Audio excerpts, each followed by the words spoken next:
మీడియాతో మాట్లాడుతున్న మాజీ మంత్రి శ్రీ మర్రి శశిధర్ రెడ్డి ఈరోజు ఈ సమావేశంలో 2-3 అంశాలు ఇవన్నీ కూడా ఓటర్ లిస్టులకు సంబంధించినటువంటి విషయాలు. చాలా ప్రచారం జరుగుతుంది ఓట్ చోరీ అనేటువంటి అంశం. నేను చాలా కాలంగా ఓటర్స్ లిస్టుపై పనిచేస్తున్నటువంటి వ్యక్తిని. బహుశా ఇంత ఓటర్స్ లిస్టుతో పనిచేసినటువంటి అనుభవం తక్కువ మందికి ఉంటుంది. ఓట్ చోరీ అంటే నాకు మాత్రం అర్థం కావడం లేదు. ఇది కేవలం ఒక నినాదం, ప్రజలను మభ్యపెట్టడానికి, మోసపరచడానికి. గత సంవత్సరం జరిగినటువంటి లోక్సభ ఎన్నికల సందర్భంగా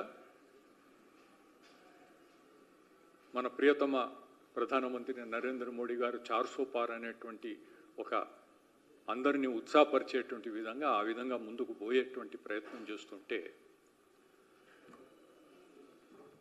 అప్పుడు ఒక నెరేటివ్ మొదలుపెట్టారు. జేబులో కాన్స్టిట్యూషన్ పట్టుకొని రిజర్వేషన్ తీసేస్తారు, రాజ్యాంగాన్ని పరిరక్షించాలి, రిజర్వేషన్ కాపాడుకోవాలి, పేదల పక్షాన్ని నిలబడాలి అనేటువంటి ఒక నెరేటివ్ మొదలుపెట్టి దాంతో కొంత ఓటు సంఖ్య తగ్గింది అనేటువంటి చర్చ కూడా మనం విన్నాం. ఇప్పుడు బీహార్లో ఏం చేయాలి? ఓట్ చోరీ అంటే సామాన్యునికి కూడా అర్థమయ్యేటువంటి నినాదం ఓట్ చోరీ అని చెప్పుకుంటూ పోతే దానికి నిర్వచనం ఏమీ లేదు ఇప్పటి వరకు. నిన్ననే ఒక ప్రకటన చూసాం మనం.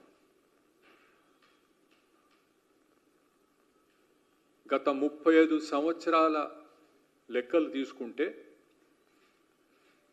ఈ 35 సంవత్సరాల్లో 2024లో కాంగ్రెస్ పార్టీ కానీ ఇండియా కూటమి కానీ సంబంధించినటువంటి వారికి ఇంత పెద్ద సంఖ్యలో ఎప్పుడు ఓట్లు రాలేదు. ఓట్ చోరీ అని చెప్పి బీజేపీపై ఇటువంటి వ్యాఖ్యలు చేయడం, దీన్ని చాలా తీవ్రంగా ఖండించాల్సినటువంటి అవసరం ఉంది. బీహార్ విషయానికి పోకముందు ఒకసారి తెలంగాణలో గతంలో ఏం జరిగిందనేది మనవి చేయదలుచుకున్నాను. 2018లో ఇంచుమించుగా 2,56,00,000 ఓటర్స్ ఉన్నటువంటి తెలంగాణ ఓటర్స్ లిస్టులో ఆ రోజు మేము ఎన్నికల సంఘానికి చాలా స్పష్టంగా 68 లక్షల వ్యత్యాసాలని, డిస్క్రిపెన్సీస్